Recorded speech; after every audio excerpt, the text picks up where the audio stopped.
परमात्मने प्रणतक्लेशनाशाय गोविंदाय नमो नमः।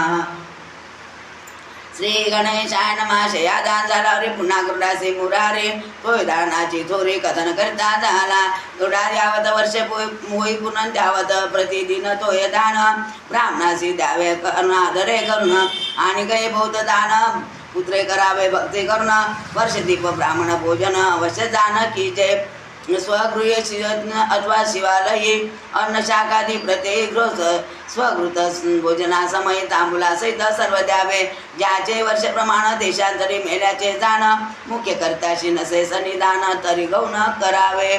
भगवंत म्हणतात गुरुडा तुला मी बिस्तरा दान करायचं सांगितलं पण समजा आपल्याकडे असेल तर एक वर्षभर ब्राह्मणाला दररोज 2 पोळ्या तूप जर दान केलं असेल तर आपल्या गेलेल्या जीवाला शांती लागते आणि आपल्या जीवाला शांती लागते।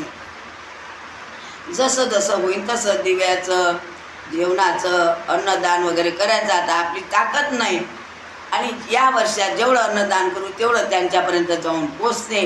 तर एखाद्या मंदिरामध्ये एखाद्या ठिकाणी भागवत चालू आहे किंवा सत्संग चालू आहे त्या ठिकाणी आपल्याच्यानं होईल तेवढं अन्नदान करा। 1 वर्षामध्ये आपलं अन्नदान करू तेवढं त्यांच्यापर्यंत जाऊन पोचते।